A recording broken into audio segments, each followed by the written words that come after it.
Hello, this is my B grade vlog for philosophy. I didn't ever think I'd get to this point. I mean, I hoped I would, but I didn't think it would take a philosophy class to get me to finally start vlogging. My setup is shaky. I couldn't find a good enough stand for my phone, so I'm gonna hold on and see if my arm can withstand the 5 to 9 minutes that I need to make this video.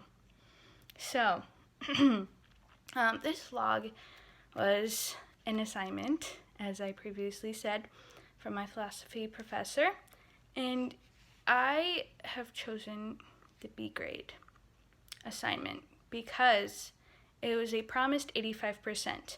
I was going to do the A grade. However, I looked at all the stuff I needed to do, and I was not confident enough to get above an 85%. It was not promised that we would get a high score on that one, whereas with this one, it was promised an 85%. So I went with this one because an 85% is a B for me, and I think that's just fine. So I am happy with a B. And actually, this assignment is actually pretty great and a wonderful first vlog to be uploading. So the topic of this vlog is the top things that have kept me sane in the first official full semester of college during the worldwide pandemic that is going on. Yeah. And I thought that was so fitting because it's a nice break. I get to rant to my camera for a while, my phone, and tell you guys about some things that have actually been really helpful. So let's just dive right into it. I have my notes. They're all here written out in cursive. And yes, let's get started. So the top things keeping me sane and keeping me grounded. So I have anxiety. That is it's not new to me, but it's like official now. I have anxiety. And actually, I have been needing a lot of things keeping me sane. Like, my anxiety likes to rile itself up very often. And having to go through this list and find the things that have been keeping my anxiety at bay have actually been really nice. And the first one is being able to hear from my cousins who live in Europe. My cousins and my aunt and my uncle live in Austria. It's in Europe next to Hungary. It's not Australia. It's Austria. It's in Europe. And they speak German. And I've been keeping in contact with them, and they've been keeping in contact with me and my family. And it's been very interesting hearing their side of what's going on in the pandemic. I remember when it first started, they were having the same issues we were, and they had just gotten a dog too, and they got a husky, and having that new change of a dog and then having to be locked down with that dog in their small apartment, which can barely fit the 4 of them, that was an interesting change for them. But hearing what they've been going through has been so hopeful to me because I realized that it's happening everywhere. It's not just here in America where I am right now. It's literally everywhere. And it's been really nice hearing them trying to encourage me and trying to encourage my family and us doing the same for them. In fact, this last weekend, it was my cousin's birthday. She turned 7. And we all sat down and recorded little videos for her and colored like a digital picture to send her. Or I think my brothers actually 3D printed something they're going to send her for Christmas. So it was so nice. We got to see them and hear them laugh. I made them laugh by butchering saying happy birthday in German. Like, my cousin cried to the point, like, she was laughing so much she cried. It was wonderful. So being able to keep in contact with them has been really nice. My second thing is actually social media. This is a strange one. I didn't expect to be writing this down, but social media was actually a very nice thing to see what other people were doing during the pandemic. Especially, I have been keeping in contact with one of my high school teachers and seeing what she's had to go through. She's Canadian, and she drives across the Blue Water Bridge to get into Michigan to teach every single day. And her being one at the start of this, locked up in a country, was kind of scary. But she made it work. She had just gotten married, and her husband had 2 kids, and she learned how to take care of a family all on her own with her new husband. And just seeing how everybody works through this has been so encouraging to see that they're making it work, I can make it work. So, yeah, social media was a win in this case. It was wonderful.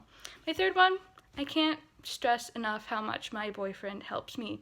My boyfriend and I have a very interesting relationship, and that's probably going to be talked about in a different video, but he has been encouraging me so much. He recently got a job, and it's been different on him. It keeps him busy, and so for him, I'm sure if he were to do the same vlog, he would say that his job has been helping him, but his job has also been helping me, because while he's encouraging himself, he's also encouraging me.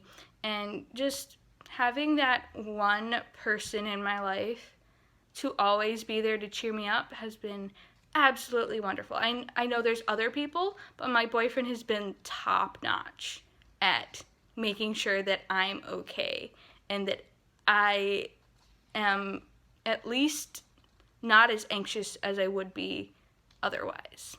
So having one person in my life to go to, even though we're long distance, it's been wonderful to have at least one person where you can spill everything onto them and not have to worry about them getting stressed over it. I mean, he does a little bit, but he's really good at handling stress compared to me. And then my last point of my top things that are keeping me sane, the professors this year were so understanding of the entire situation, of having to adapt to make almost every single assignment to be online and having to switch to even possibly taking exams online and just going almost paperless, which is wonderful for one thing. Like, that's a lot of reduced waste. I mean, I still printed a lot of things out, but that's wonderful to go paperless.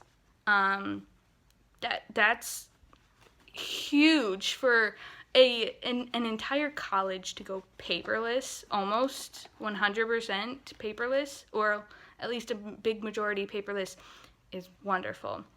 And the professors, I did manage to get quarantined for 2 weeks, meaning I was not in classes and I was actually off campus. But the professors were so understanding. They said, if you don't think that, and this was even before I was quarantined, they told me that if I didn't think that I was going to be able to complete an assignment in time because of how much I have on my workload, they were more than willing to adjust the due dates for me. Almost every single one of them made sure that I was taken care of and making sure that I wasn't stressing out too much. It was wonderful. And I know I go to a Christian college, but still, having that much support was a true blessing. And having professors that actually cared about a student's success and their health is often not heard of for colleges. Usually it's a big scary thing and professors only care about your class. But no, my professors were more than generous to me and to other students as well. And so actually being in a pandemic and going to college was not as scary as I thought it was going to be. It was actually quite pleasant. It wasn't more difficult than previous semesters. Actually, I think this was my easiest semester I've ever had so far out of the 3. But still, being a full-time student during a pandemic is possible. And it really surprised me. So, yeah, I guess that's all I have to say. Thank you for watching, especially my professor who assigned this. I'm sure you will enjoy it very much. And I have to go now because my roommate needs to talk to me. So, see ya.